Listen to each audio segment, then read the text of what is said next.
Okay, so you ended up being able to travel around and and teach and speak at a very interesting and crucial time and see some of those tensions and forces.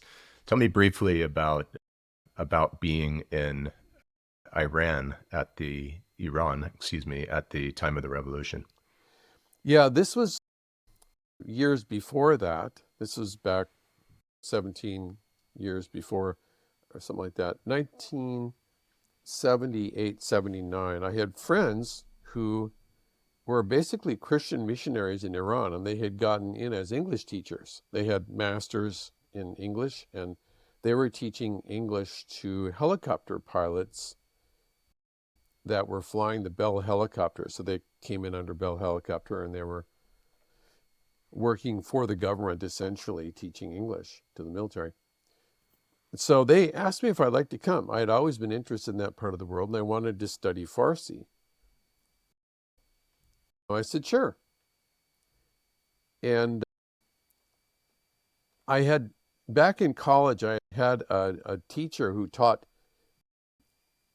jungle medicine. I wasn't studying medicine, but for people who are looking to go to other cultures, it was sort of an anthropological, medical kind of an intro, learning how to do some emergency things when you don't have any medical facilities. And he had been a missionary in Vietnam, and he had to flee the communists with his family. And his son had become one of my best friends. And so he went to the same church as we did. And Herb Billman was his name. He was a real eccentric. He had bottle, Coke bottle glasses, and he must have been on the spectrum because he wouldn't look you in the eyes, and he was very blunt, and he would look around. But he walks up to me. I was set to go to Iran. It had been some months of preparation, and things were getting risky. Everybody knew that the revolution had just kicked off, and it was getting dangerous, and people were fleeing Iran. This is in the late summer, early fall of 78. And Herb comes up. He says, Bill, I just want you to know it is never more spiritual to stay than to flee. And he turns and walks away. Okay, whatever that means. And so I went to Iran. It was hard to get there. I had to wait in Italy with some friends who were in the military in top secret communications, and with the Young family. I had known them years before. And Jim would come home from work and say, no, the airport's not open yet. Don't go yet. I had a ticket with Pan Am. It was an open ticket. So I was supposed to get from Gaeta, Italy, up to Rome. And finally, he comes one day and he says, the airport's open. You got to leave tomorrow morning at 5. And I, okay. And the next morning, I grabbed my backpack and my violin because I carried my violin. I thought, who knows? Maybe I'll need my violin in Rome in Iran during the revolution. So I get on what I thought was the fast train. It was the express train. They might have just called it the espresso train because it stopped at every little cafe along the way. I'm never going to make it. I have to be there at 1. And here it takes hours to get up to Rome. I get into Rome, and there's a bus to get to the airport. And they weren't going to let me on the bus. I said, I'm going. And I just took my backpack and threw it up in the back, and I ran around the front. I squeezed on the front holding my violin, and I stand there. And the bus driver just, oh, okay. And we go off to the airport, and I get off thinking I'm getting at the right the gate. And I go to the ticket window, and they said, no, you won't need to go over there. And I went over there, and the flight was supposed to leave. And I quickly get my stuff. They took my luggage, and it went zooming right out through a little trapdoor on the conveyor belt. And she said, go that way. And I went, and I come to this big stairway. And at the top, everybody's turning right. And I'm thinking, okay, I got to go up there and go to the gate. And I get to the top, and there is a lady in a leopard suit, a skin-tight leopard suit, standing there. And she looks in my eyes, and she points to her right, which would be my left. There's no one going that way. I didn't see any signs for gates that way. But something inside me just said, turn, follow what she says. I get up to the top. I go that way. I walk through this empty hallway, and there is a door on the far side of it, and there's a stewardess standing by this door. It was a place where a plane could come up real close to the building. And it was a doorway to a Pan Am 747. In this flight attendant looks across at me and she beckons to run. I go running over there. She pulls me in the door. She didn't even ask me where I was going.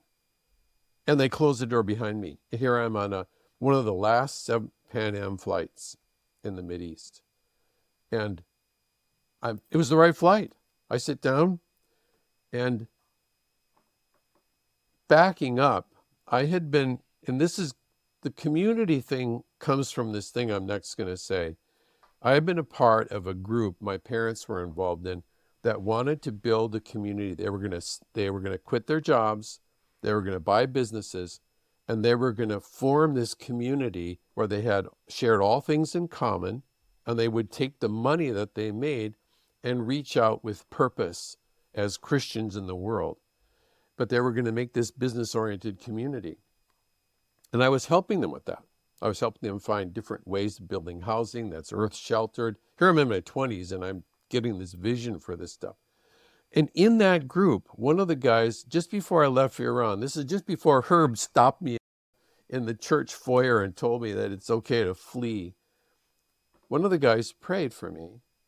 And he prayed that before my feet touched the ground in Iran, I'd know where to go. And I had no idea why this was happening. I just felt, yeah, this sounds good. When I went to see friends of Portugal. See, I'm backing up on my long chain of flights before I got on the flight in Rome. I met with some people that my former roommate had known, and because he was from Portugal, and his father was a pastor, and they had some friends, and the friends came over one day while I was in Lisbon and said, we have our daughter and son-in-law in Iran. They work for Iran Air. Could you bring them Christmas presents? And back in those days, you just accepted packages from people and carted it on planes and hauled them off to other people. You could walk into gates without a ticket.